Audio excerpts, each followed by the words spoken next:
The early hours of October 24, 1944, unfolded with an eerie calm on the USS Essex, a formidable fleet carrier cutting its path through the vast expanse of the Philippine Sea. Commander David McCampbell, then 34 years of age and the revered Air Group commander, had accumulated a distinguished record, having already completed more intense combat sorties than many pilots would experience over their entire professional lives. Yet the sum of his extensive background and expertise offered no preparation for the extraordinary events that would transpire in the succeeding few hours. The monumental Battle of Leyte Gulf was rapidly escalating, with the Imperial Japanese Navy committing its last remaining formidable assets against the advancing American invasion forces. Urgent intelligence dispatches were inundating the command center, signaling the imminent approach of a colossal enemy aerial strike force directly targeting the American carrier contingent. Consequently, every available fighter aircraft was mandated to achieve airborne status without delay. Commander McCampbell surveyed the bustling flight deck, observing his pilots hastily clambering into the cockpits of their robust Grumman F-6F Hellcats. The atmosphere was thick with the pungent aroma of aviation fuel, punctuated by the deafening crescendo of radial engines roaring to life.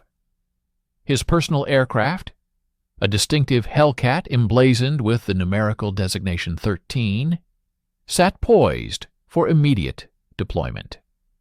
However, a critical logistical impediment arose. Due to the frenzied scramble, his aircraft's fuel tanks had not been completely replenished.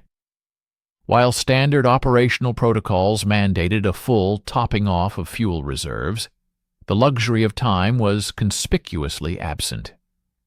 Enemy forces were projected to be less than 60 minutes away from engagement. In a fraction of a second, McCampbell rendered a pivotal decision that would indelibly sculpt his enduring legacy. He would launch the aircraft with its current, incomplete fuel load. His loyal wingman, Lieutenant Roy Rushing, found himself in an identical predicament and mirrored McCampbell's courageous resolve. Unbeknownst to either pilot, they were on the precipice of engaging in one of the most disproportionate aerial confrontations ever chronicled in the annals of military aviation history. Stay with us and watch the end of the video. We will be grateful for your like and subscription. What do you think about the story so far, and where are you from? The formidable Japanese strike echelon that was rapidly converging on their position comprised approximately 60 aircraft. A diverse assembly of Mitsubishi A6M0 fighters, Nakajima B6N torpedo bombers, and Yokosuka D4Y dive bombers. These combat aircraft had been launched from a combination of Japanese aircraft carriers and strategically positioned land bases, forming an integral component of a desperate, meticulously coordinated assault designed to neutralize the American Carrier Task Force, providing crucial support for General Douglas MacArthur's audacious return to the Philippine archipelago. The Japanese High Command harbored a profound understanding that the loss of the Philippines would irrevocably sever their vital logistical arteries to the resource-rich Dutch East Indies. This engagement transcended the definition of a mere skirmish. It represented Japan's ultimate realistic gambit to reverse the momentum of the Pacific War. Within the Essex's Combat Information Center, the incoming enemy signatures, or bogies, were meticulously tracked on radar screens, their positions diligently marked with grease pencils on large plotting boards. Fighter director officers, with unwavering focus, orchestrated the complex interception, skillfully vectoring the constrained number of available Hellcats toward the rapidly escalating threat. The majority of the Essex's fighter complement had already been deployed on an array of other critical assignments, maintaining combat air patrol, providing essential escort for strike missions, and conducting anti-submarine sweeps. This left Commander McCampbell and Lieutenant Rushing, accompanied by a mere 5 additional fighters, to confront an attacking force nearly 10 times their numerical strength. The arithmetic of the situation was unequivocally grim, yet McCampbell possessed inherent advantages that the Japanese had not yet fully recognized. His Hellcat represented a pinnacle of technological advancement when juxtaposed with the Zeros he was destined to encounter, and his exceptional gunnery prowess had been meticulously refined through dozens of prior engagements, during which he had already amassed a remarkable tally of 21 confirmed aerial victories. As McCampbell's Hellcat was forcefully propelled from the Essex's flight deck by the catapult mechanism, the intense acceleration pressed him firmly and with crushing force against his seat. The powerful fighter aircraft aggressively ascended, its robust Pratt & Whitney R2800 engine unleashing an impressive 2,000 horsepower of unadulterated thrust. Within a matter of minutes, he and Rushing had achieved a commanding altitude of 25,000 feet, strategically positioning themselves between the sprawling Japanese formation and the vulnerable American carriers below. The remaining 5 friendly fighters had engaged various segments of the expansive enemy formation, thereby leaving McCampbell and Rushing to confront the primary enemy group in isolation.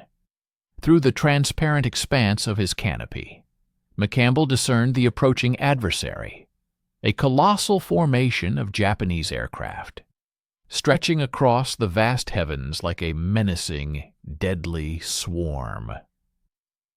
They maintained a relatively tight, disciplined formation, exuding confidence born of their superior numbers, completely oblivious to the impending encounter with 2 of the most extraordinarily skilled fighter pilots in the entire United States Navy.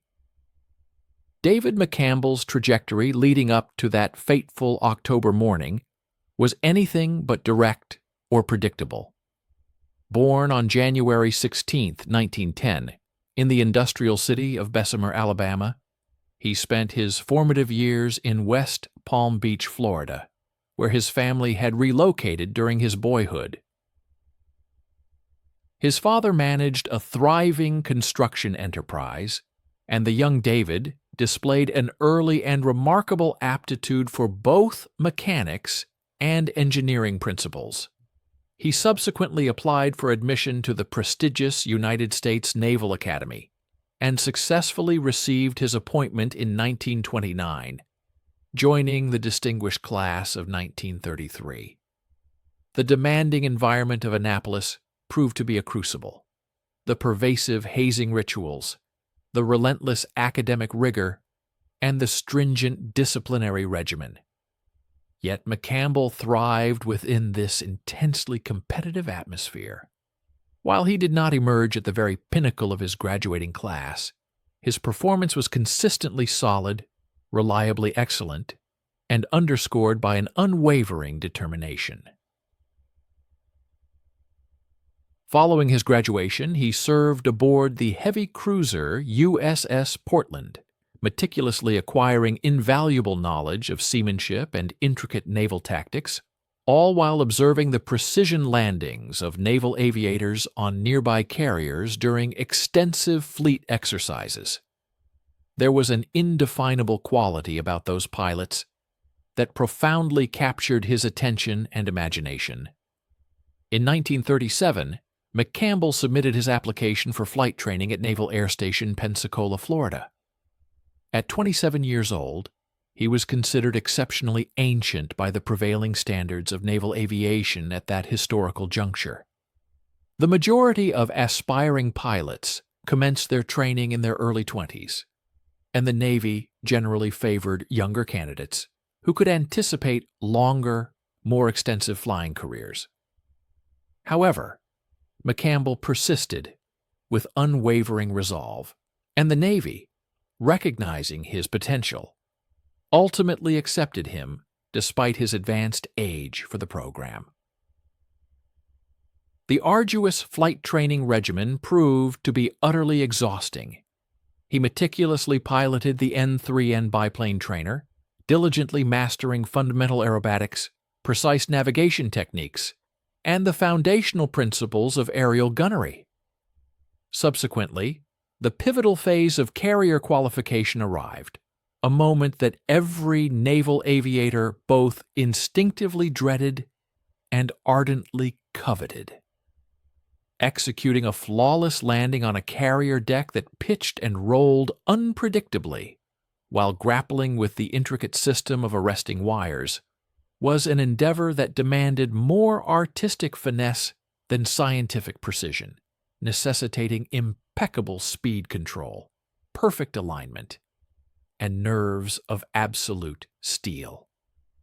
McCampbell successfully earned his coveted wings of gold in 1938, yet his timing seemed ironically cursed by fate. When the conflagration of World War II erupted across Europe, in September 1939, McCampbell found himself serving as a dedicated flight instructor at Naval Air Station Miami. As America steadily gravitated closer to direct involvement in the global conflict, he observed with a sense of frustrated helplessness as younger, less experienced pilots were assigned to frontline carrier squadrons, while he remained inextricably confined to training commands. The Navy's rationale, though frustratingly logical, was unequivocally simple. Seasoned instructors were indispensable for training the massive influx of new pilots required for the burgeoning war effort. McCampbell excelled at teaching, which paradoxically meant he remained in a teaching capacity. By the time the devastating attack on Pearl Harbor occurred on December 7, 1941, McCampbell was 31 years old and had yet to experience the crucible of combat. He submitted request after fervent request for transfer to a combat squadron, and each one was steadfastly denied. Month after month, he bore witness to the unfolding tragedy of the war from the training fields of Florida, while his former students fought valiantly and, in many cases, perished in the distant Pacific theater. His opportunity for active service finally materialized in 1942, when the United States Navy's critical demand for seasoned aviators superseded their immediate requirement for flight instructors. Lieutenant Commander McCampbell received orders assigning him to the USS Wasp, an aircraft carrier that had been redeployed from its Atlantic convoy duties to the intense Pacific theater of operations. There, he diligently flew combat air patrol missions, providing crucial aerial protection for the carrier against potential Japanese incursions, though direct engagements remained infrequent. However, on September 15, 1942, while lending support to the arduous Guadalcanal campaign, the Wasp suffered a devastating assault, struck by 3 torpedoes launched from the Japanese submarine I-19. The mighty carrier was subsequently ravaged by violent internal explosions and an inferno of uncontrollable flames. Miraculously, McCampbell survived the harrowing sinking, rescued from the vast expanse of the ocean by vigilant destroyers, as the Wasp slowly succumbed to the waves. He had scarcely experienced the thrill of combat, yet he had already endured the profound loss of his vessel. The Navy, in its customary reassignment protocols, then placed him in various staff positions, a development that stirred in McCampbell a genuine apprehension that his wartime contribution would be confined to a desk, far from the dynamic arena of aerial battle. Nevertheless, in the early months of 1943, his relentless persistence and unwavering dedication ultimately yielded significant fruit, culminating in his prestigious appointment as commander of Air Group 15. This newly constituted unit was earmarked for deployment aboard the formidable USS Essex. This particular command was truly extraordinary, as McCampbell would assume leadership not merely of a single squadron, but of an entire integrated air group, a comprehensive formation encompassing diverse aircraft types, including nimble fighters, potent dive bombers, and destructive torpedo bombers. At the age of 33, he was notably older than the majority of the youthful pilots serving under his command. Yet this seniority brought with it a wealth of distinct advantages. He had amassed thousands of invaluable flight hours, possessed a profound and nuanced understanding of aerial tactics that often eluded his younger counterparts, and exhibited a remarkable, unshakable composure under immense pressure, a quality that profoundly inspired confidence and trust throughout his entire air group. Air Group 15 embarked upon an intensive and rigorous training regimen throughout the entirety of 1943, meticulously honing their skills and coordination.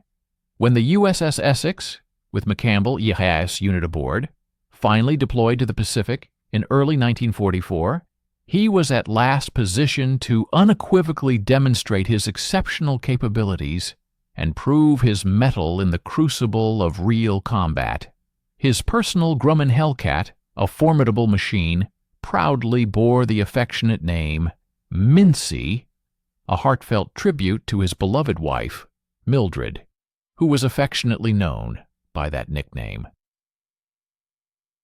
By June of 1944, during the monumental aerial engagements of the Battle of the Philippine Sea, an event famously and grimly dubbed the Marianas Turkey Shoot, McCampbell had already secured his initial 7 aerial victories, unequivocally solidifying his place among the Navy's most elite and distinguished fighter pilots.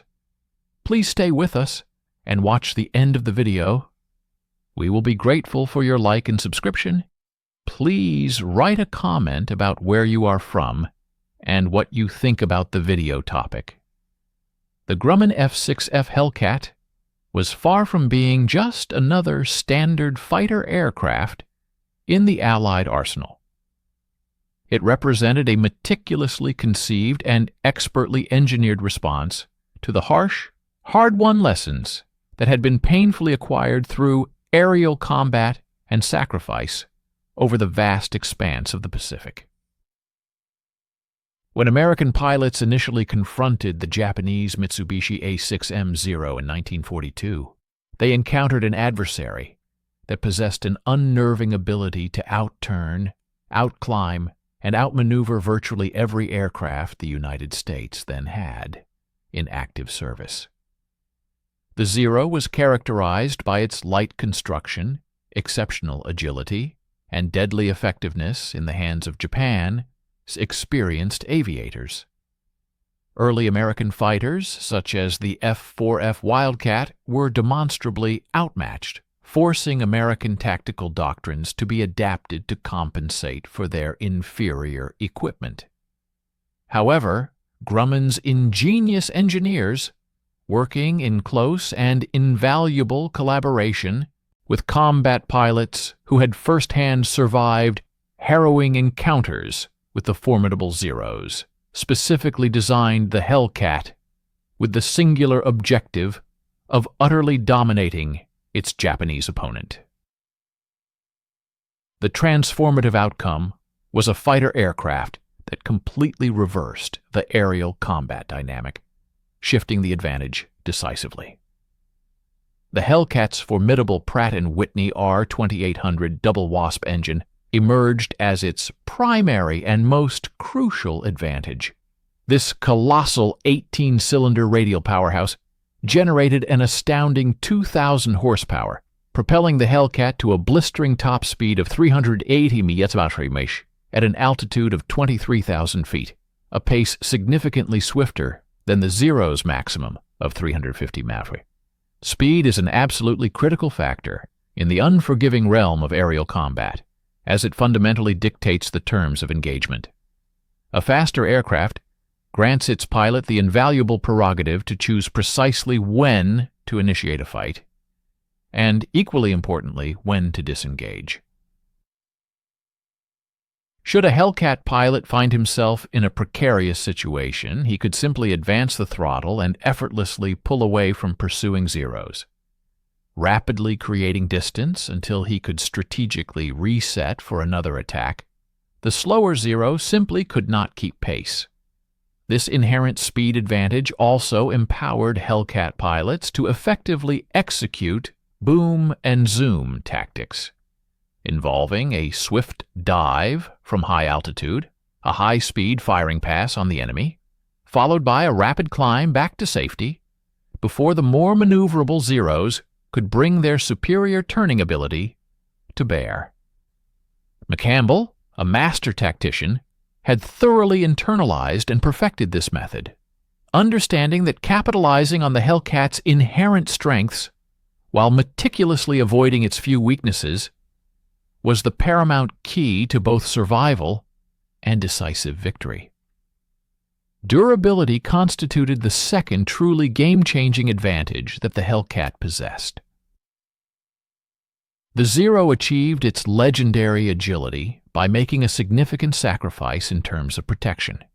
It incorporated minimal armor plating and notably lacked self-sealing fuel tanks.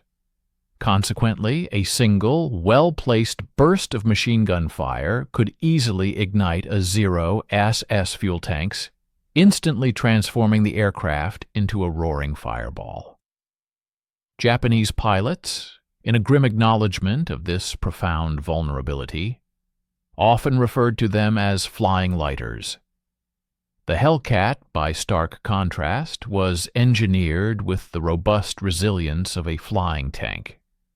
It boasted heavy armor plate strategically positioned behind the pilot's seat, armored glass incorporated into the windscreen, and, critically, self-sealing fuel tanks designed to automatically seal bullet holes, thereby preventing fuel leaks and the catastrophic fires they often caused.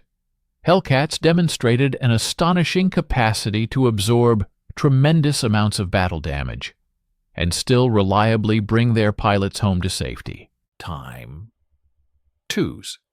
Grumman, rugged and uncompromising construction meant that even when Zeros managed to score solid hits on Hellcats, the American aircraft frequently endured the assault. This inherent durability instilled Hellcat pilots with the profound confidence to press their attacks aggressively, secure in the knowledge that their aircraft could withstand significant punishment.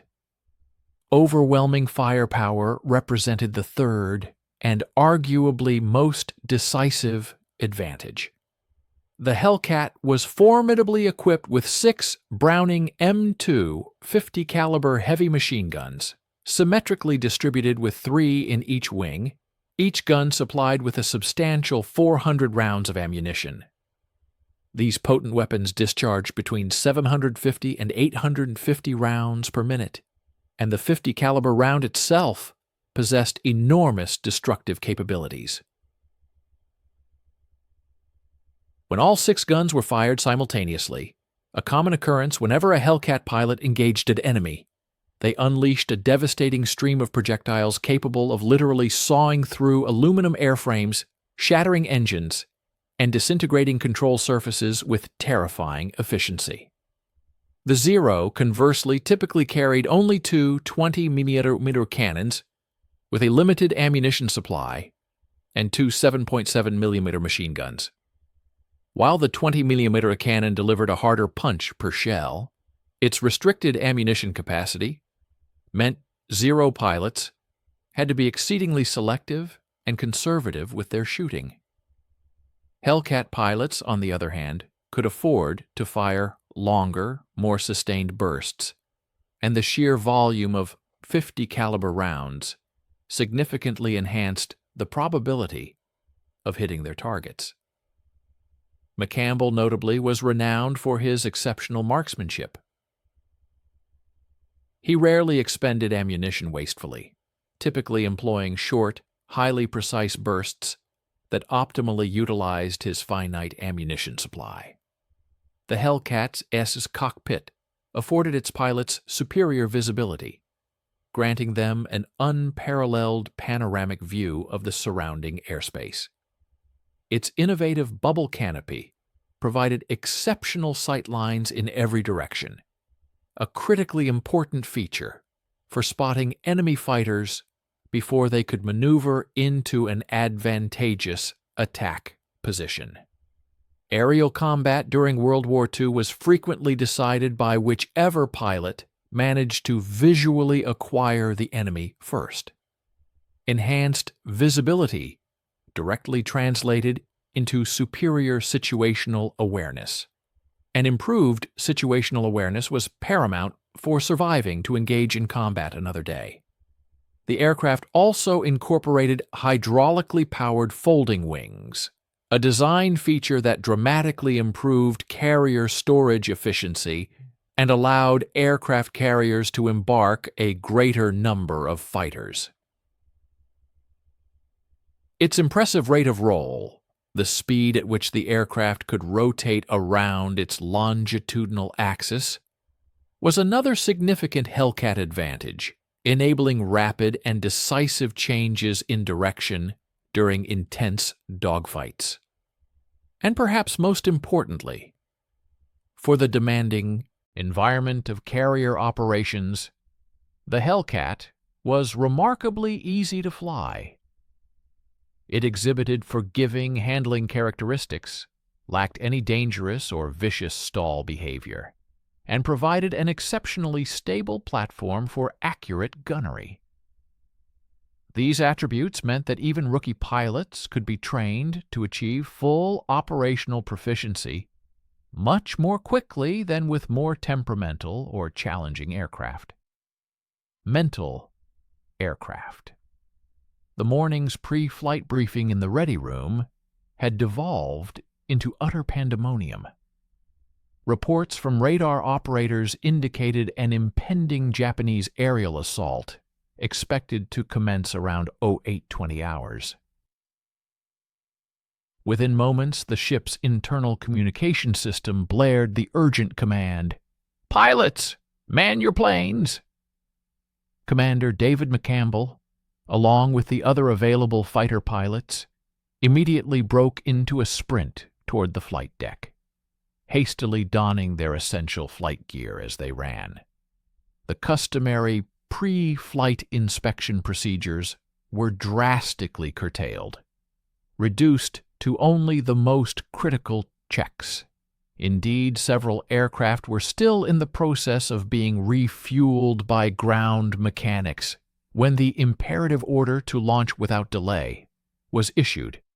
McCampbell's dedicated crew chief delivered the unsettling news.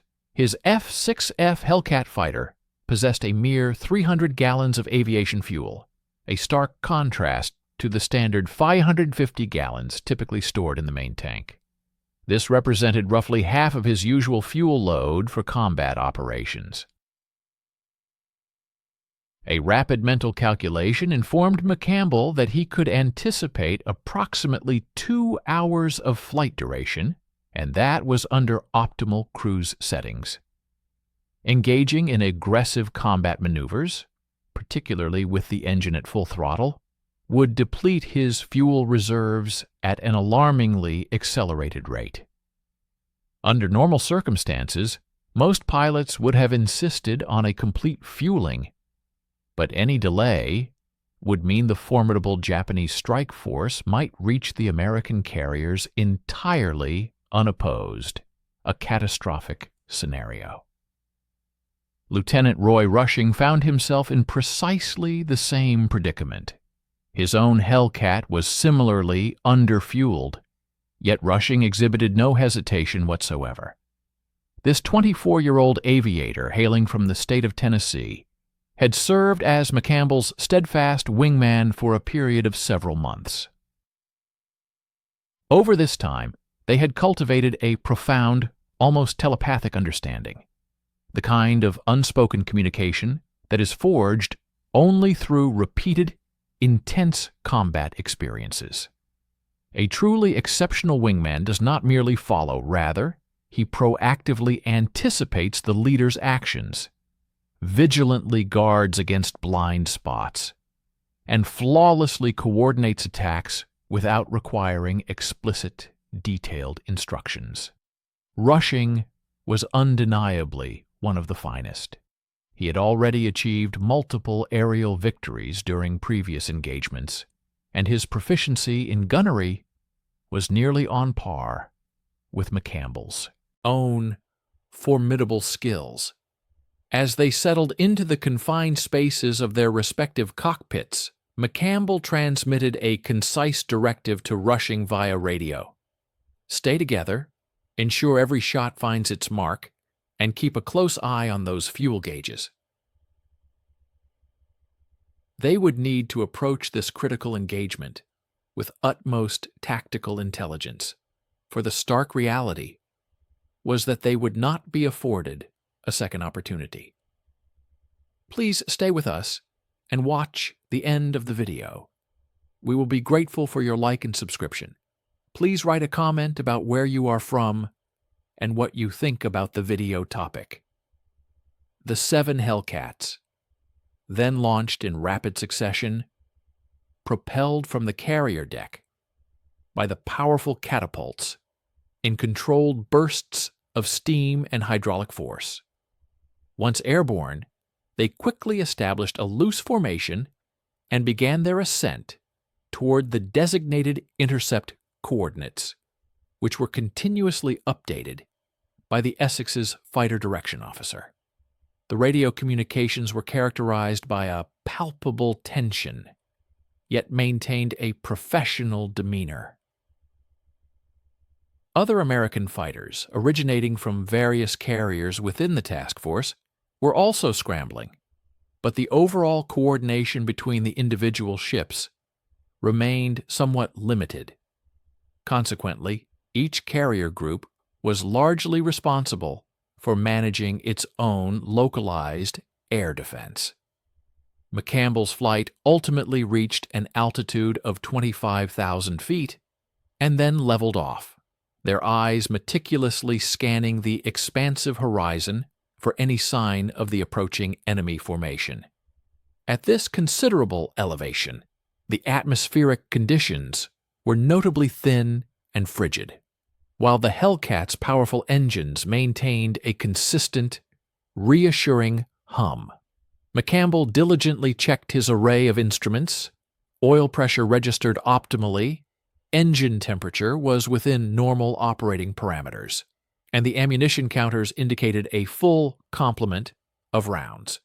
He possessed a total of 2,400 rounds distributed across his 6 formidable machine guns.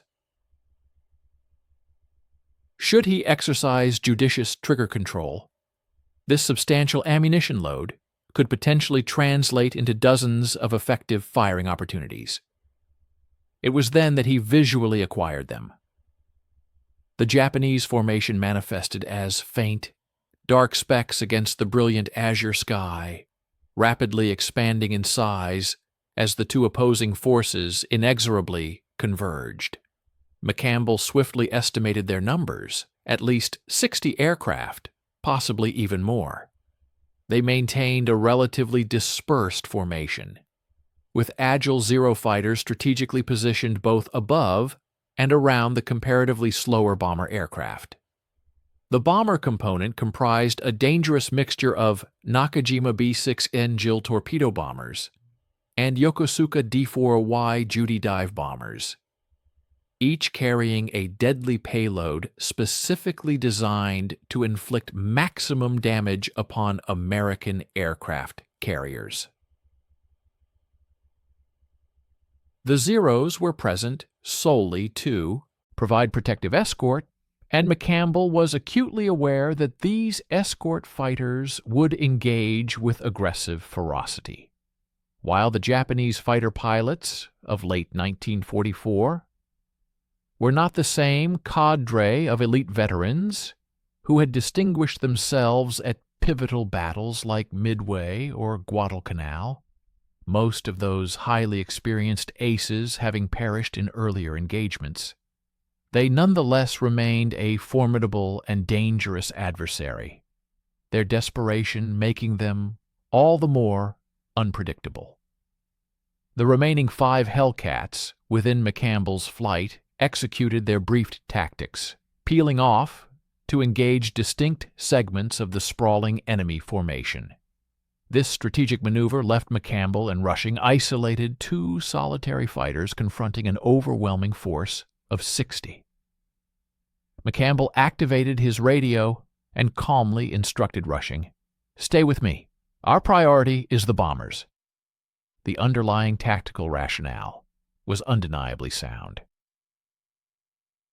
The bombers represented the immediate and existential threat to the American carrier fleet.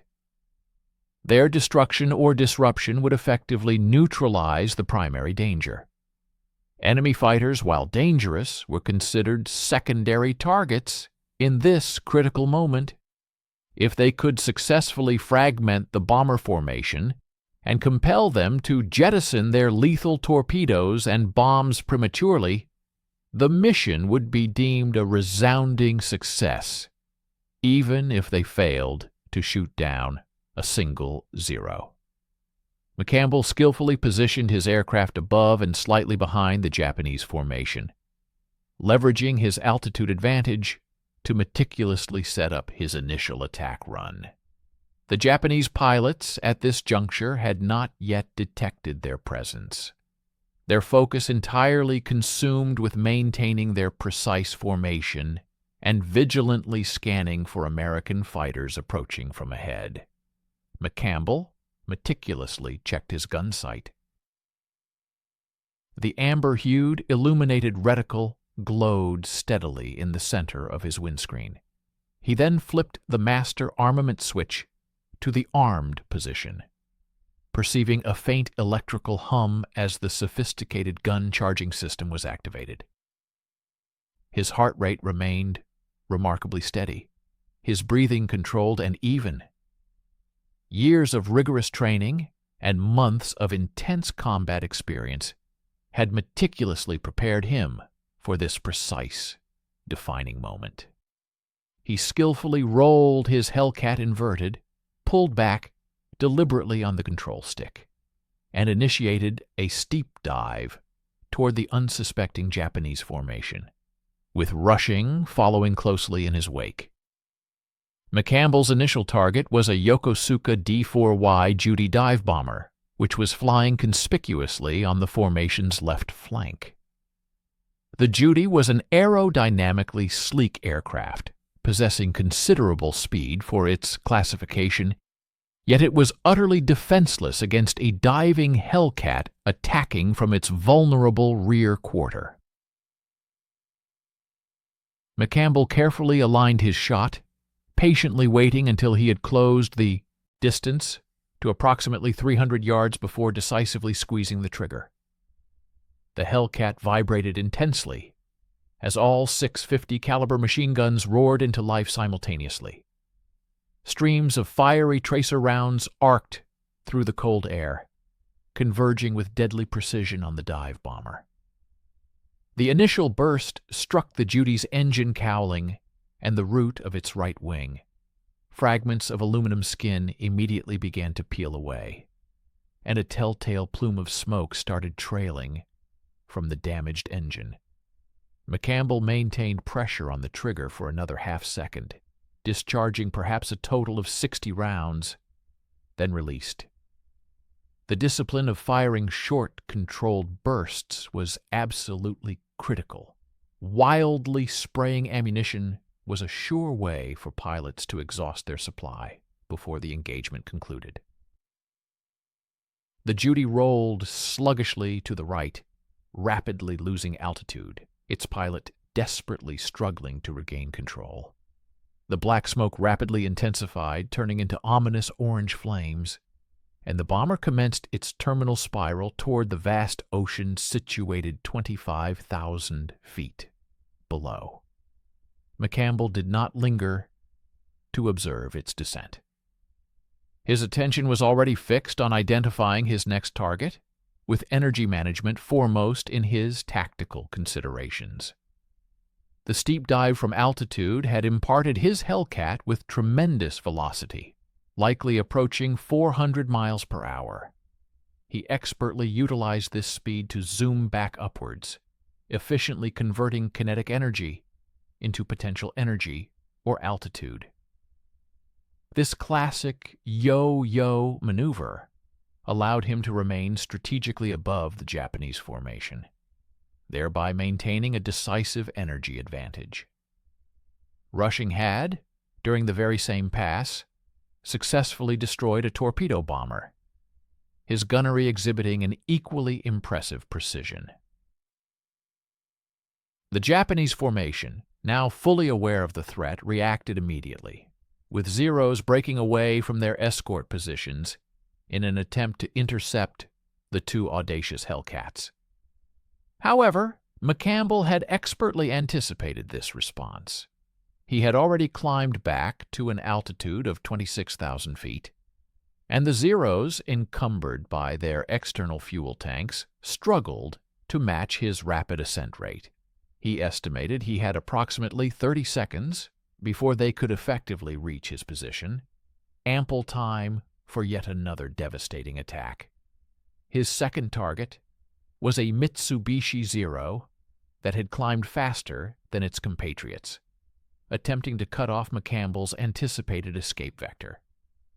The aerial confrontation began with a stark display of strategic misjudgment.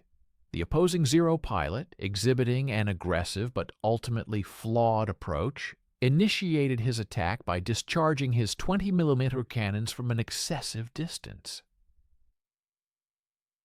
His projectiles, devoid of harmful intent due to their trajectory, whistled harmlessly beneath the fuselage of McCampbell's nimble Hellcat.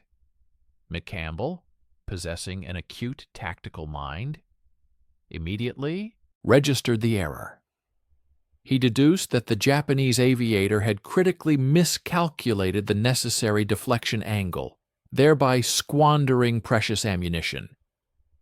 Capitalizing on this blunder, McCampbell executed a precise barrel roll, an elegant aerial maneuver that swiftly inverted his aircraft's position. This allowed him to convert his initial advantage in altitude into a superior tactical stance, settling his fighter directly behind and slightly above the enemy Zero. The geometric alignment was impeccable, offering a clear and unobstructed shot. Without delay, he unleashed a 3-second burst, a concentrated torrent of approximately 90 rounds from his formidable 50-caliber machine guns. These heavy-caliber projectiles ripped through the Zero's unarmored fuselage with devastating efficacy. The Japanese fighter, unable to withstand the assault, disintegrated catastrophically in a violent spray of metallic debris, its fuel tanks igniting in a brilliant, searing orange fireball. This marked his second confirmed aerial victory. McCampbell's comprehensive situational awareness had, by this point, ascended to its zenith, operating with an almost preternatural efficiency. He demonstrated an extraordinary capacity to simultaneously monitor multiple aircraft, intuitively forecasting their subsequent movements, a skill honed by countless hours of flight and years of intense combat experience. His discerning gaze soon pinpointed a pair of Zeros attempting a classic pincer attack, converging on his position from the 2 o'clock and 10 o'clock angles. This maneuver, a signature Japanese tactic, was designed to compel the American pilot into committing to a single direction, leaving him vulnerable to a clear, unhindered shot from the other attacker. However, McCampbell had encountered and successfully countered this precise stratagem numerous times before. With decisive action, he thrust the control stick forward, initiating a sharp, rapid dive, then pulled it hard to the left. The immense G-forces generated by the violent maneuver pressed him deeply into his cockpit seat as the Hellcat executed an impossibly tight turn, cutting sharply inside the attacking Zero's arc. The Japanese pilot, striving to maintain pursuit, found himself unable to match the Hellcat's superior roll rate. Seizing the fleeting opportunity, McCampbell unleashed a perfectly timed deflection shot, directing his fire not at the Zero's current location, but precisely where it would be. His rounds, delivered with lethal accuracy, perforated the Zero's cockpit. The crippled enemy fighter immediately rolled inverted and spiraled away, leaving a dark, ominous trail of smoke in its wake. 3 enemy aircraft had now fallen, and McCampbell had been airborne for a mere 10 minutes. Rushing's urgent voice crackled over the radio, piercing the din of battle. "Skipper, 2 more bombers breaking right." McCampbell's eyes instantly located them a pair of Nakajima B-6N Jill torpedo bombers, desperately endeavoring to extricate themselves from the unfolding aerial carnage by diving away from the main formation. These particular bombers posed an immediate and dire threat, as they were steering a direct course toward the vulnerable American carrier task force. Should they succeed in penetrating the defensive screen, each aircraft carried an aerial torpedo capable of inflicting catastrophic damage, potentially sinking an invaluable carrier. McCampbell instinctively rolled his Hellcat into a steep pursuit dive, simultaneously pushing the throttle to its absolute maximum setting. The powerful R-2800 engine responded instantaneously, its propeller blades biting voraciously into the thin upper atmosphere. He rapidly overtook the leading Jill, whose rear gunner, in a desperate act of self-preservation, opened fire with a 7.0mm machine gun. The small caliber rounds pinged off the Hellcat's robust armored windscreen, marking the glass with star-shaped impacts, but failing to penetrate its integrity. Undeterred, McCampbell completely disregarded the defensive fire and unleashed a concentrated burst directly into the bomber's port engine. The engine seized immediately, its propeller freezing mid-rotation, and the Jill began an uncontrolled descent. Without a moment's hesitation, McCampbell shifted his aim to the second bomber and fired again. This burst found its mark squarely in the fuel tanks nestled between the wings, and the Jill erupted in a spectacular mid-air explosion, the concussive shock wave briefly buffeting McCampbell's Hellcat. 4 and 5 enemy aircraft had now been vanquished. We invite you to stay with us and watch the thrilling conclusion of this video. Your like and subscription would be greatly appreciated. Please share in the comments where you are from and what you think about this incredible story of aerial combat. Between the intense engagements, McCampbell's gaze instinctively swept across his instrument panel in a highly practiced, almost unconscious scan. A significant concern was now emerging: fuel. The needles on both the main tank and reserve indicators had visibly dropped, a stark reminder of the alarming rate at which combat maneuvering consumed aviation fuel, particularly the full-throttle climbs and dives he had been executing with such ferocity. He estimated he had perhaps 45 minutes of flight time remaining, possibly even less, a precarious margin in the unforgiving environment of aerial warfare. His ammunition counters, however, offered a measure of reassurance. He had expended roughly 400 rounds, indicating a substantial amount still available for further combat. Nevertheless, prudence dictated a more selective approach. Every single round from this point forward had to be delivered with maximum impact. The Japanese formation, once a cohesive unit, was now in utter disarray, with bombers scattering in all directions, and their Zero escorts desperately attempting to both protect the fleeing aircraft and engage the American fighters. McCampbell observed other Hellcats, identifiable by their carrier markings, now joining the fray, transforming the sky into a chaotic furball of wheeling aircraft, streaking tracer rounds, and winding smoke trails. Amidst this maelstrom, he steadfastly maintained his focus, relentlessly hunting for targets of opportunity while consciously avoiding tunnel vision, that perilous tendency to fixate on a single objective and thereby miss critical threats from other vectors. A Zero pilot, in a moment of critical strategic miscalculation, committed a grave error by crossing directly in front of McCampbell, his nose at dangerously close range, all while in pursuit of another Hellcat. McCampbell's response was instantaneous and decisive.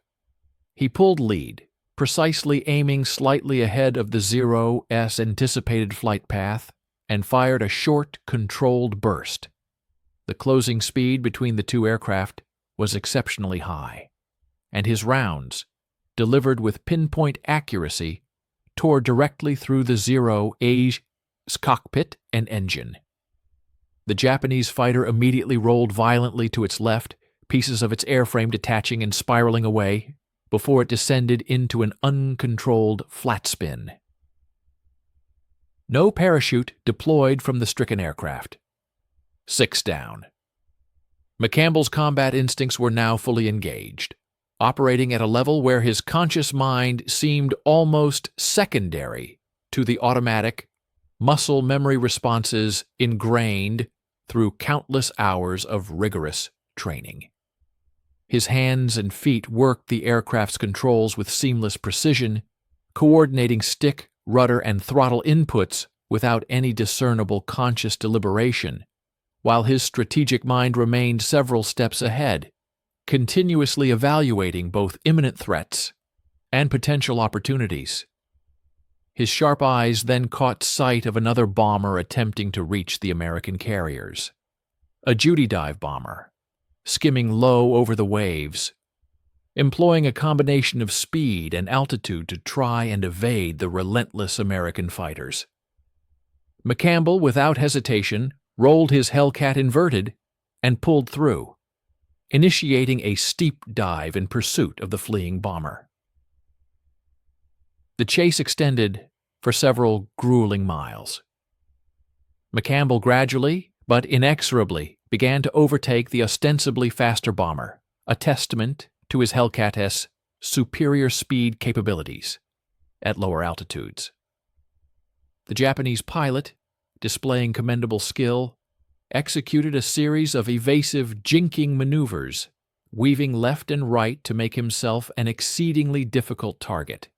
McCampbell, however, exhibited unwavering patience, steadfastly refusing to squander precious ammunition on low-percentage shots. He methodically closed the distance, first to 200 yards, then pressing on to within a mere 50 yards, a proximity so close that he could distinctly observe the duty, his rear gunner frantically operating his weapon. At this opportune moment, McCampbell unleashed a sustained, long burst, estimated to be approximately 80 rounds. The concentrated fire shredded the duty's entire tail section. The bomber's elevator controls were irrevocably destroyed, and the aircraft pitched violently nose down, plunging into the unforgiving ocean below. 7 down. Rushing's voice, now tinged with a crackle of static, broke through the radio once more. "Boss, I'm at bingo fuel." This critical communication signified that Rushing had reached the minimum fuel level required to safely return to the carrier, with sufficient reserves. McCampbell swiftly checked his own instrument gauges. He, too, was perilously close to his own bingo fuel threshold, with perhaps only 5 minutes of effective combat time remaining.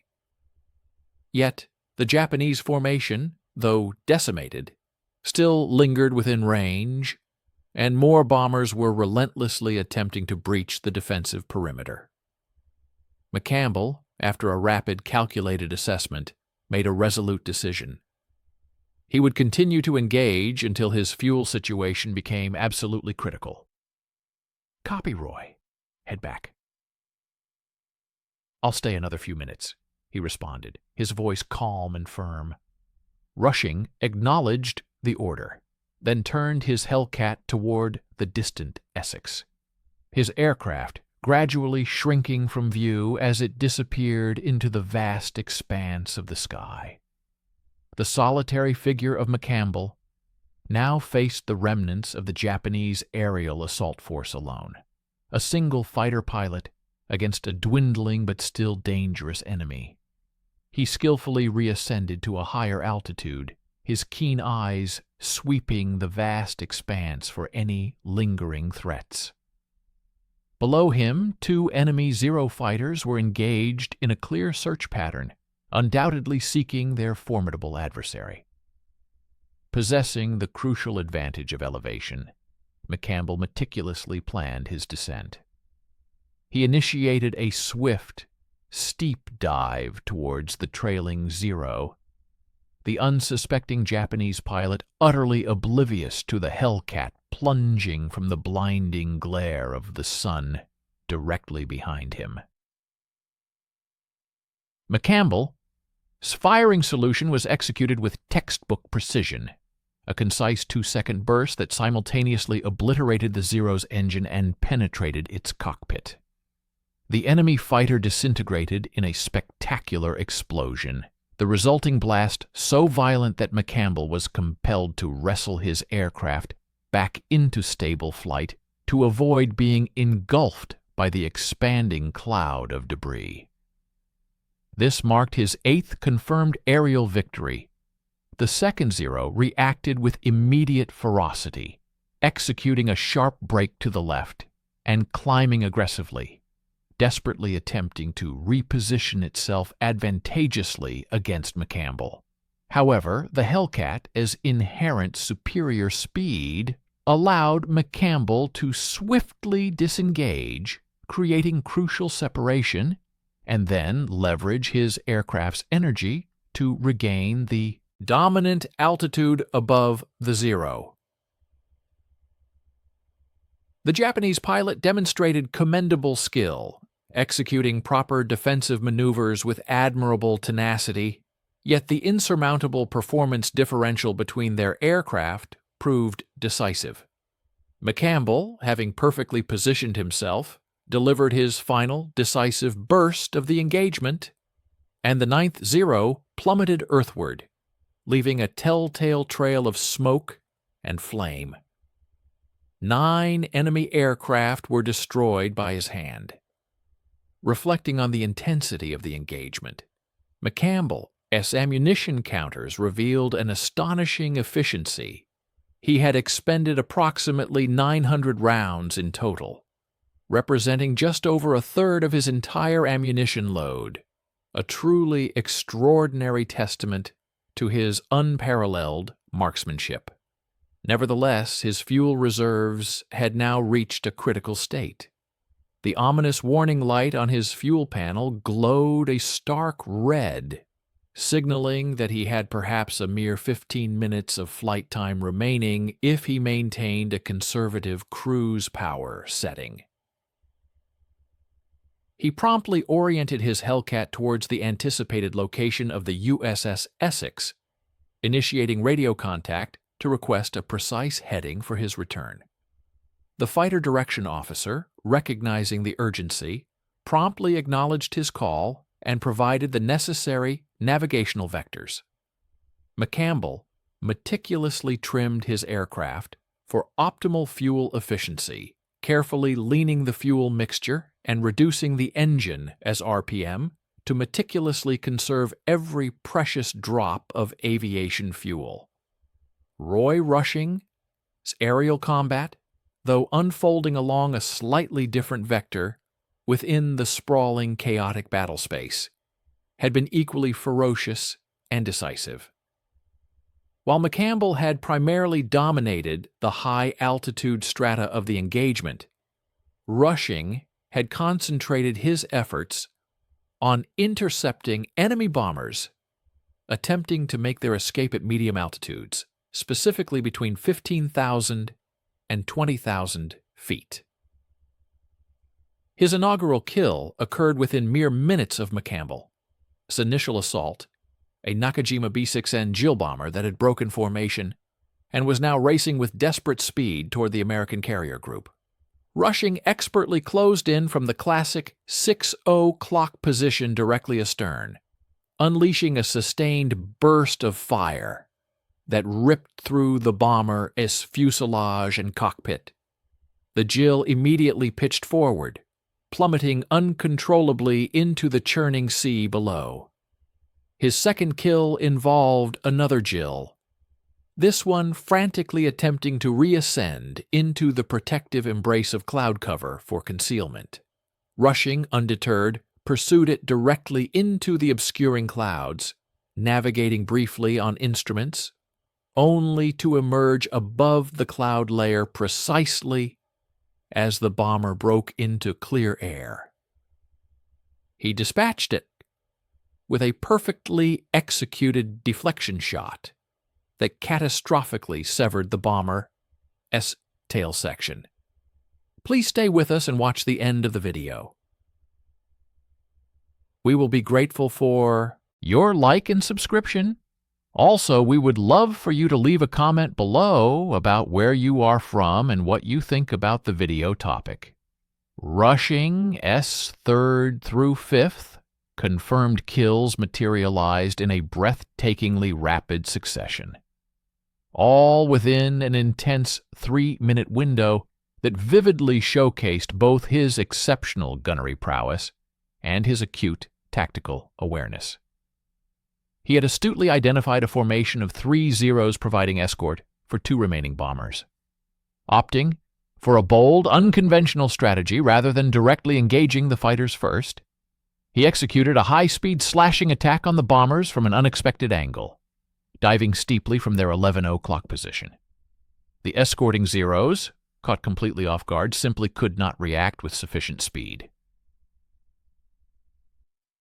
Rushing, with devastating accuracy, destroyed both bombers with short, precisely aimed bursts, then skillfully leveraged his superior speed to zoom back upwards, before the startled Zeros could effectively engage him. When one persistent Zero pilot attempted to pursue him, Rushing executed a swift reversal of course, catching the climbing Zero in a vulnerable, low-energy state, and promptly shot it down. His 6th aerial victory was a Judy dive bomber that had, against all odds, managed to evade the numerous other American fighters and was now making a determined, perilous run directly towards the American carriers.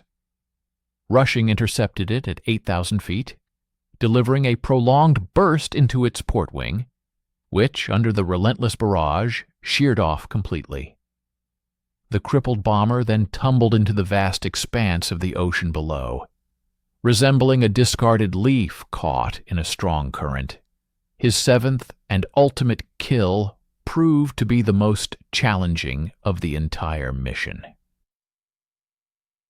He found himself locked in a protracted engagement with a Zero pilot who was undeniably more seasoned and skilled than most, an adversary who clearly comprehended the nuances of energy management and expertly exploited the Zero's superior maneuverability. The 2 formidable fighters circled each other for several tense minutes, each pilot relentlessly striving to gain a decisive positional advantage. Recognizing that he could not outturn the agile Zero, Rushing wisely refrained from attempting to do so. Instead, he ingeniously employed vertical maneuvers, executing powerful climbs, precipitous dives, and sweeping barrel rolls, where the Hellcat, his superior engine power, provided him with an undeniable critical edge. Eventually, the experienced Zero pilot committed a costly error, pulling too aggressively in a turn and inadvertently bleeding off too much of his precious airspeed. Rushing capitalized on this fleeting vulnerability instantly, firing a burst that struck the Zero's engine.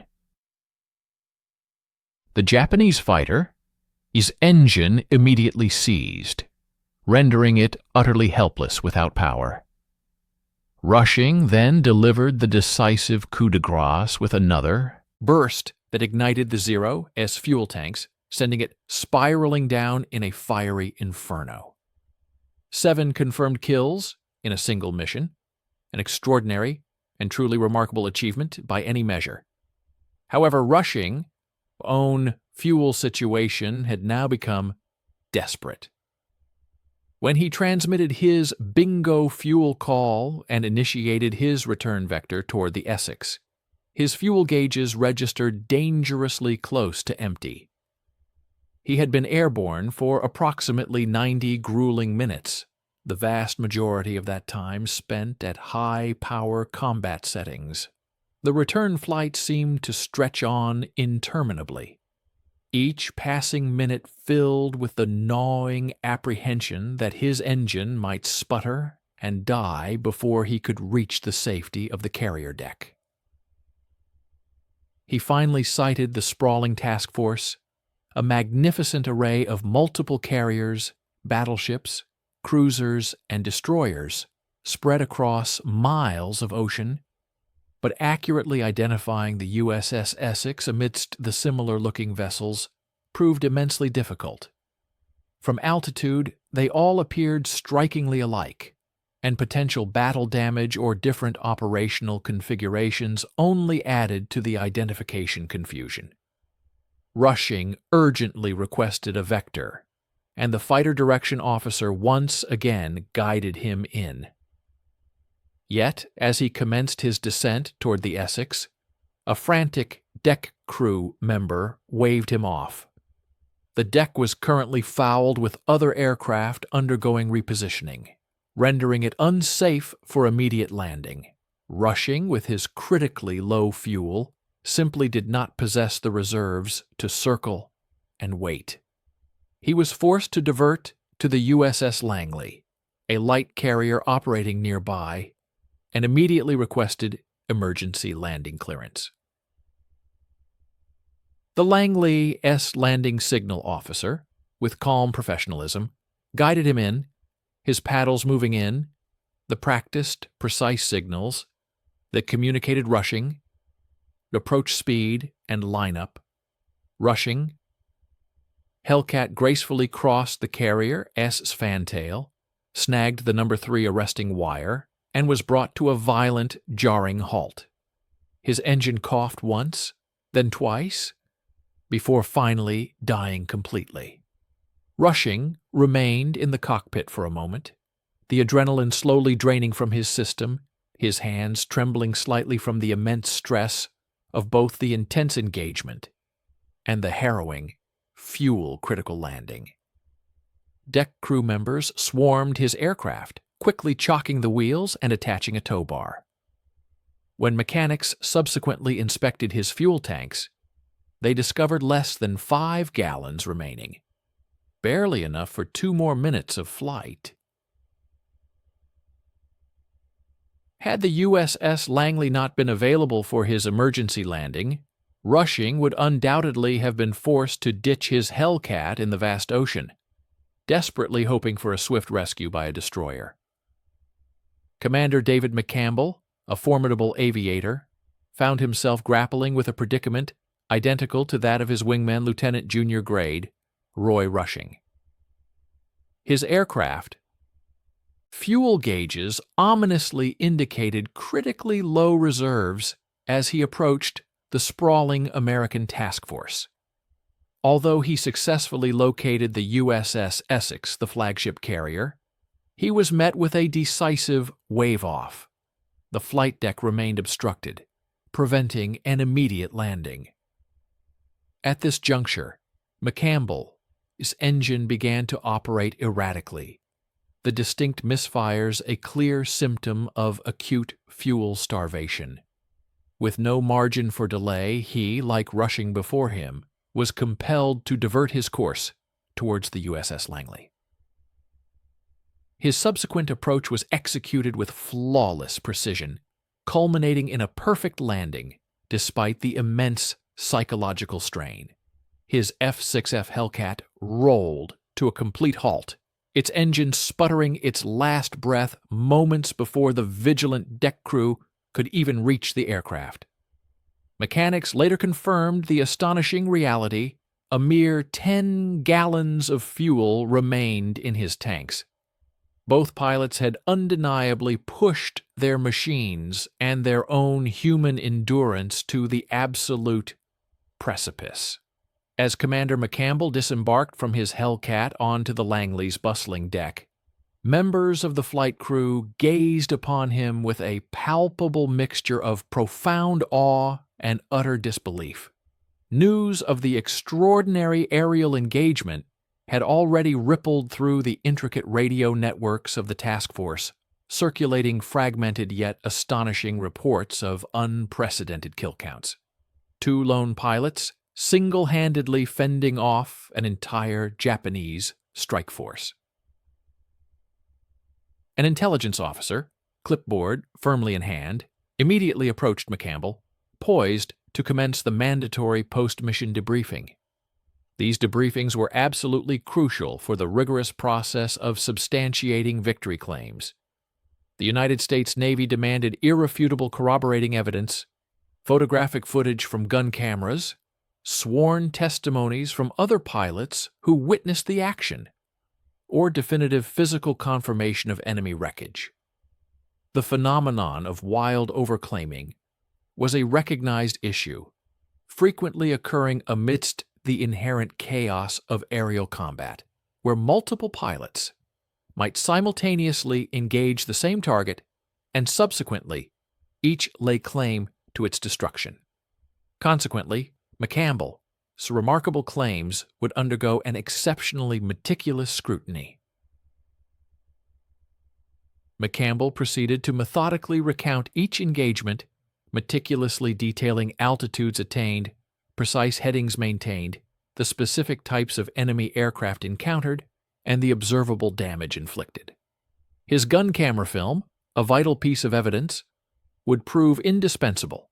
The K-24 camera, discreetly mounted behind the Hellcat as instrument panel, activated automatically the instant he depressed the trigger, capturing vivid footage of his targets.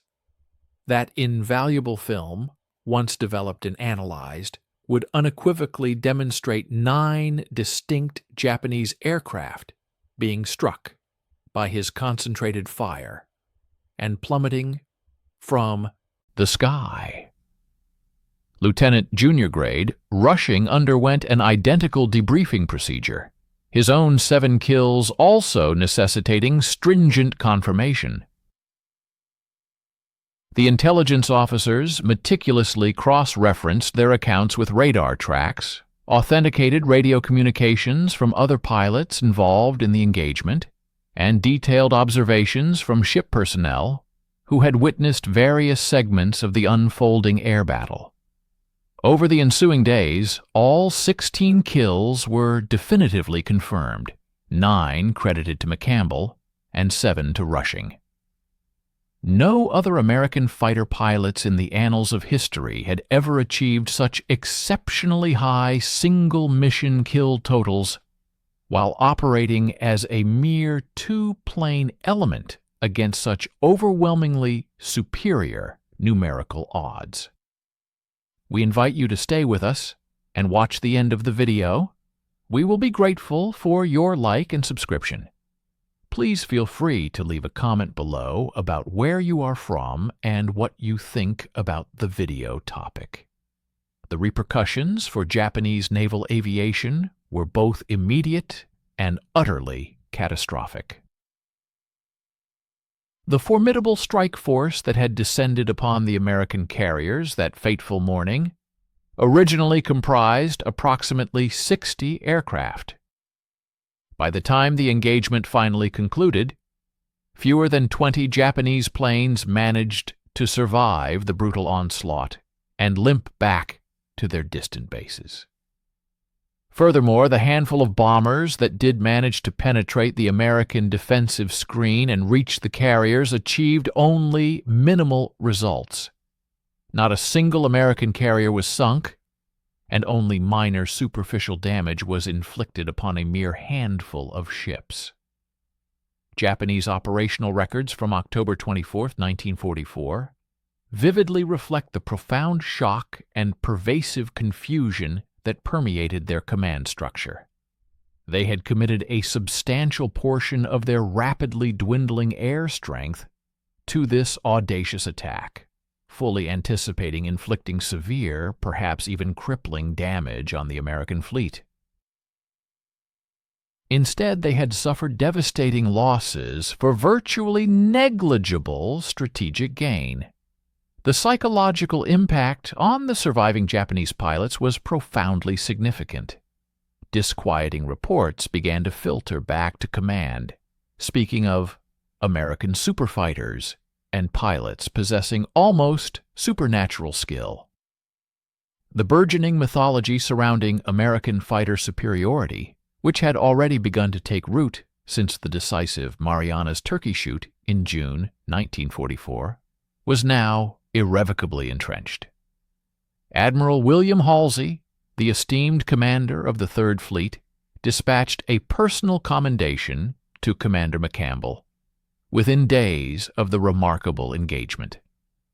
Fleet headquarters swiftly recognized that McCampbell and Rushing had, through their singular and courageous efforts, single-handedly averted what could have easily been a devastating assault on the critical carriers supporting the crucial Leyte Gulf invasion.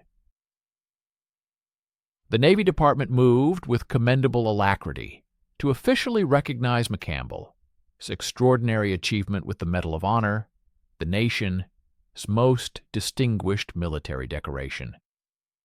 The official citation, formally presented in January 1945, eloquently read in part, "For conspicuous gallantry and intrepidity at the risk of his life above and beyond the call of duty as commander, Air Group 15, during combat against enemy Japanese aerial forces in the first and second battles of the Philippine Sea. An inspiring leader, fighting boldly in the face of terrific odds, Commander McCampbell led his fighter planes against a force of 80 Japanese carrier-based aircraft bearing down on our fleet on June 19, 1944.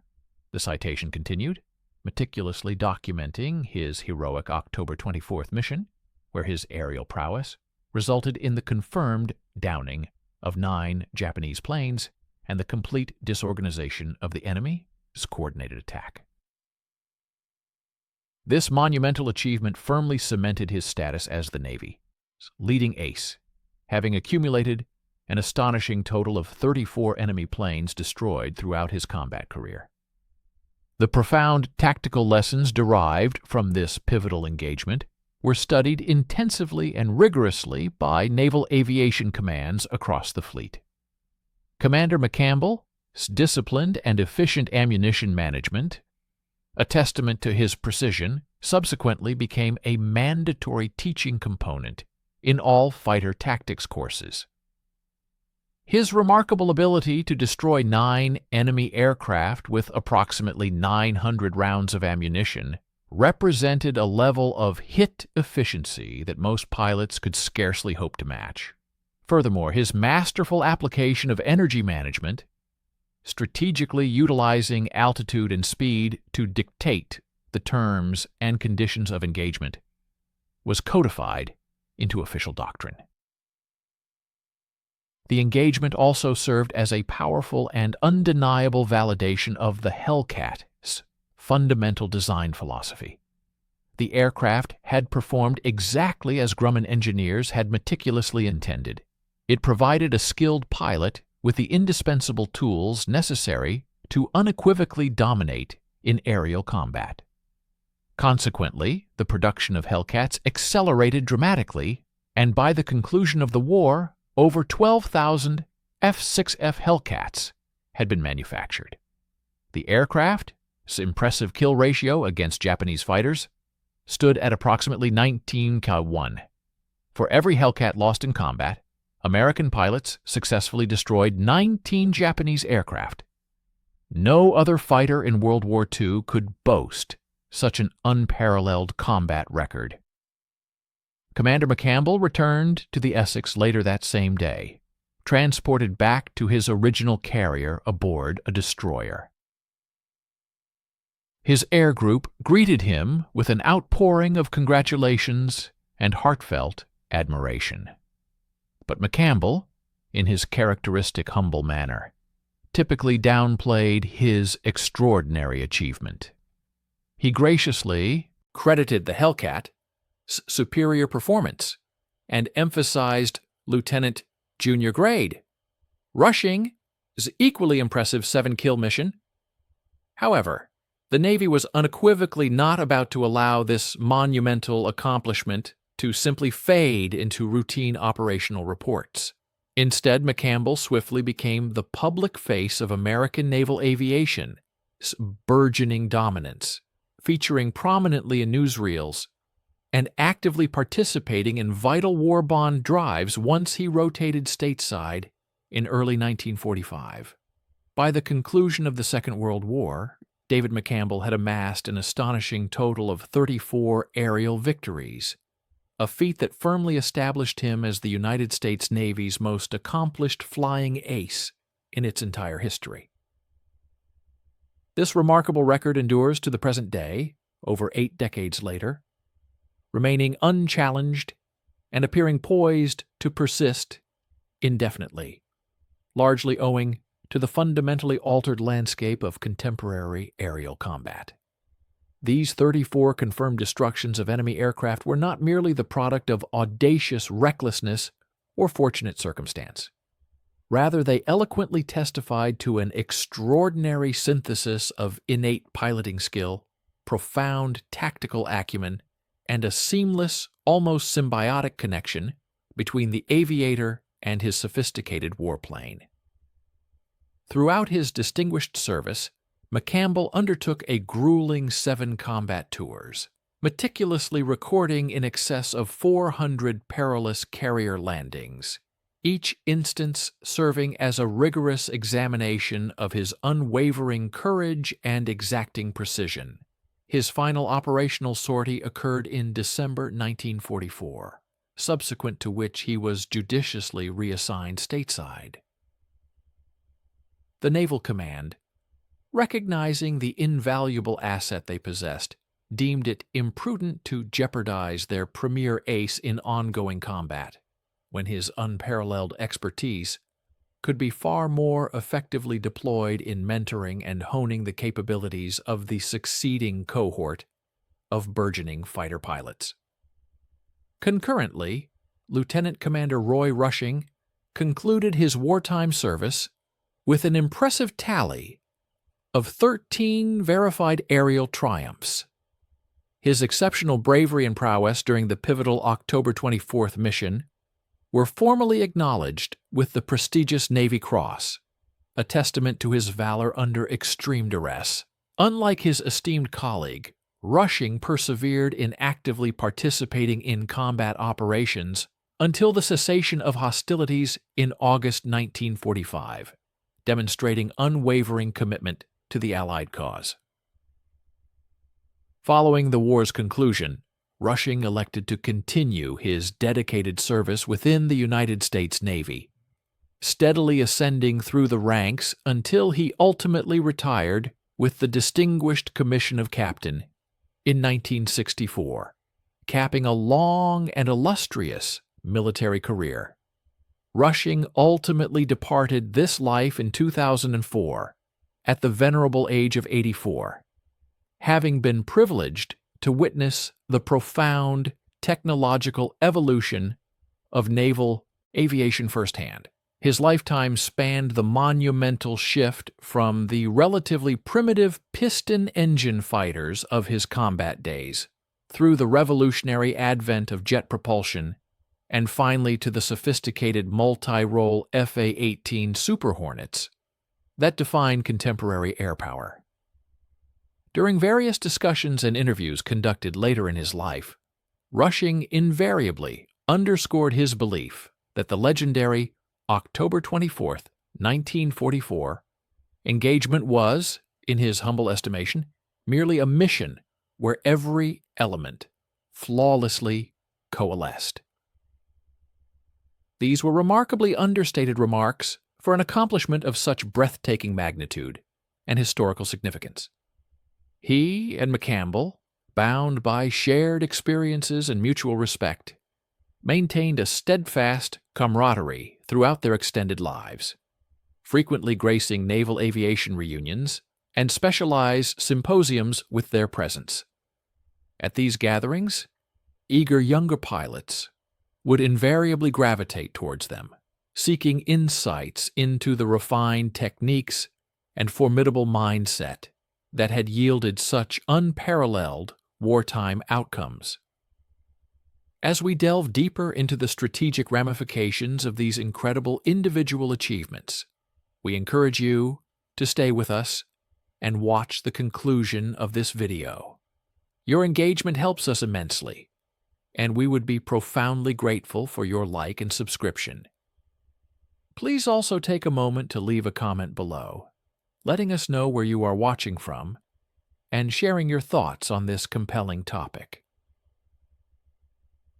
The profound strategic repercussions of the Battle of Leyte Gulf, of which the aerial engagement on October 24th constituted a critical, albeit singular, element, are virtually impossible to exaggerate.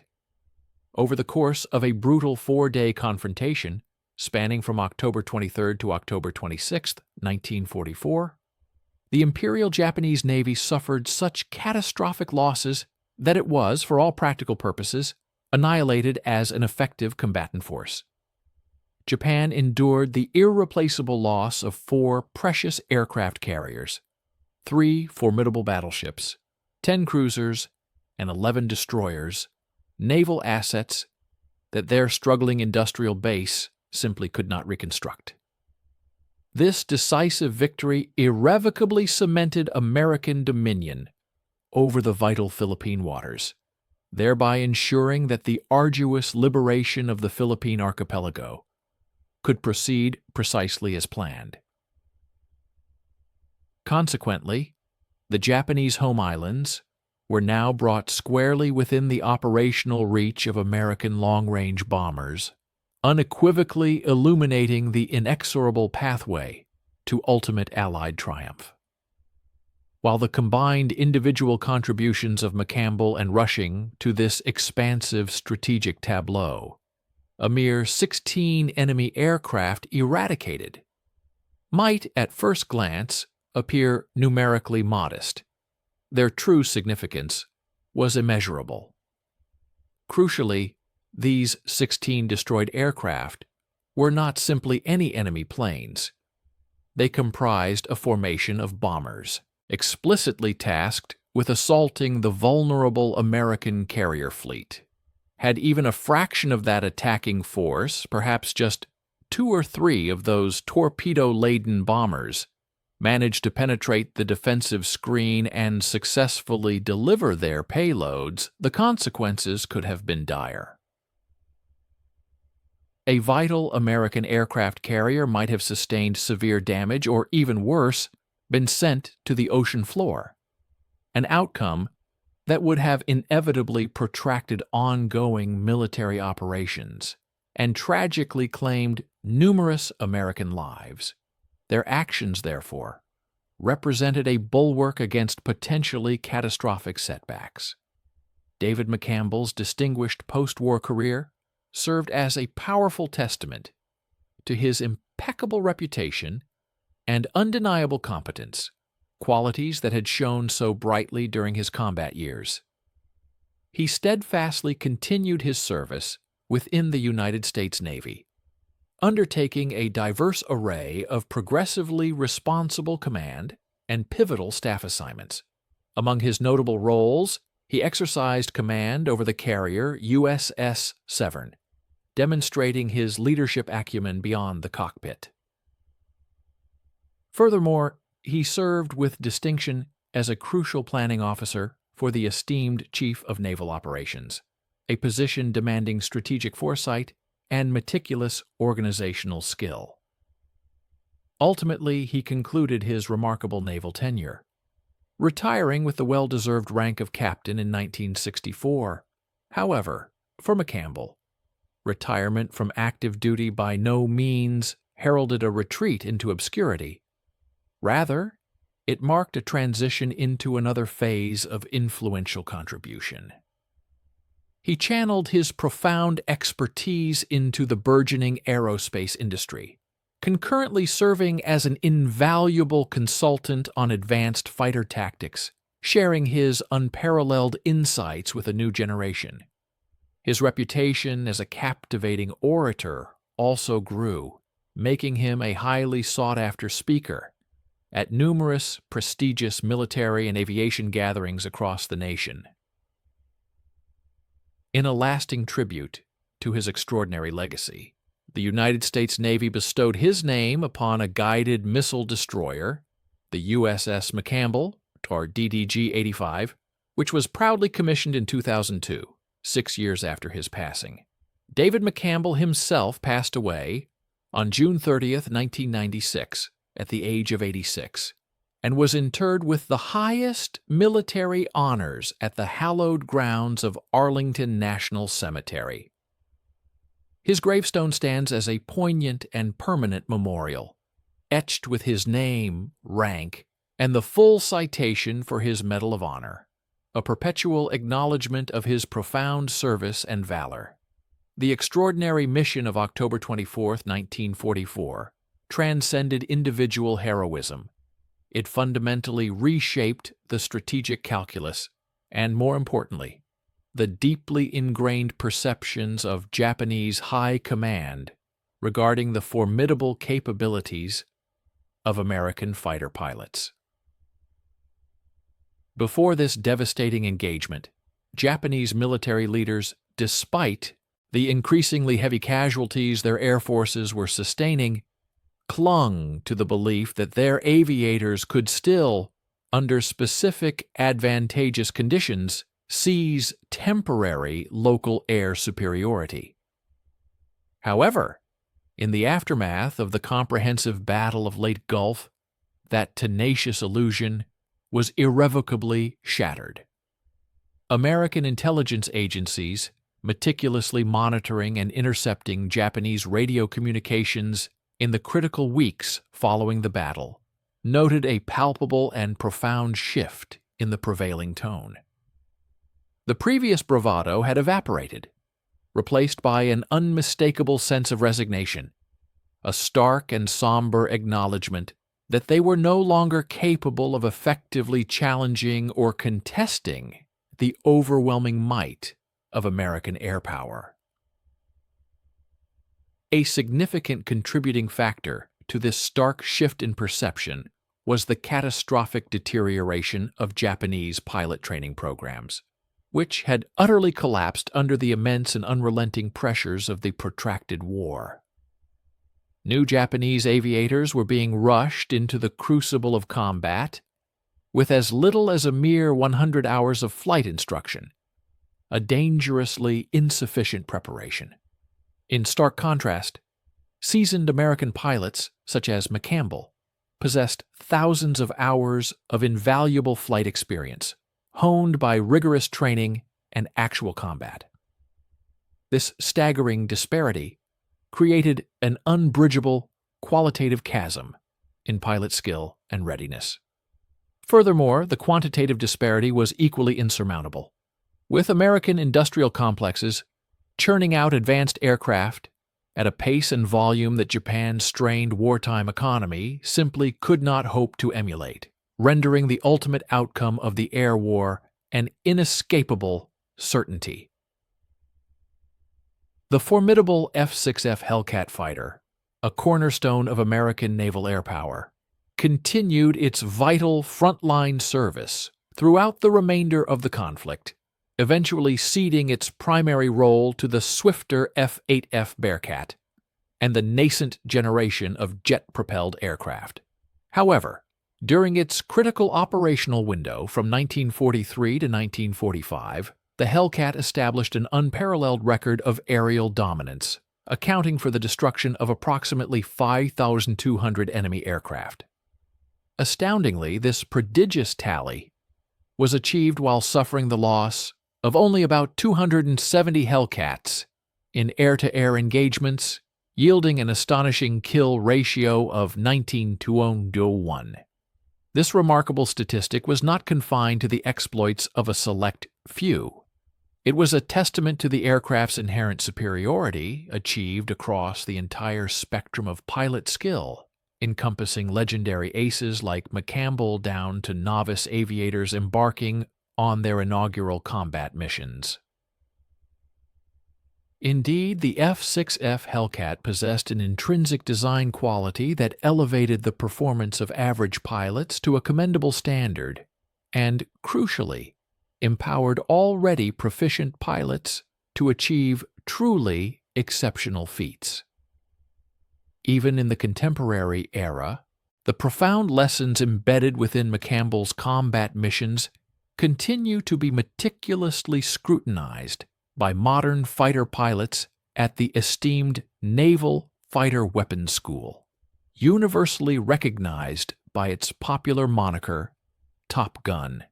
Within its hallowed halls, his intricate tactical decisions are subjected to rigorous analysis, and his pioneering energy management techniques remain an integral part of the curriculum, diligently imparted to each successive class of elite aviators.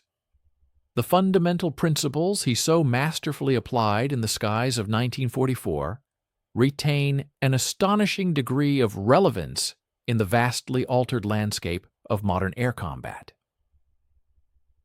Despite the dramatic advancements in aircraft design, propulsion systems, and weapon technologies, core immutable truths persist. Altitude fundamentally equates to potential energy. This available energy profoundly dictates the range and nature of engagement options, and the meticulous application of disciplined fire control invariably maximizes the effectiveness of precious ammunition. These enduring truths, it is clear, transcend the ephemeral boundaries of technological evolution, forming the bedrock of aerial combat strategy. Ultimately, the enduring legacy of David McCampbell is not solely quantified by his impressive tally of 34 aerial victories or the prestigious Medal of Honor bestowed upon him. Rather, it is more profoundly measured by the exemplary manner in which he personified the unwavering professionalism and unparalleled skill that became the defining hallmarks of American naval aviation throughout the crucible of World War II. His legendary October 24th mission stands, without hyperbole, as arguably the single greatest individual fighter pilot achievement in the annals of military history. An astounding 9 enemy aircraft destroyed in a solitary sortie, executed against overwhelming odds, with McCampbell's lone F-6F Hellcat facing an estimated numerical disadvantage of 30-1. Following this devastating demonstration of American air superiority, the Imperial Japanese forces, humbled and irrevocably enlightened, never again harbored any illusions or underestimated the formidable capabilities of the Hellcat fighter or the indomitable spirit of its highly trained pilots.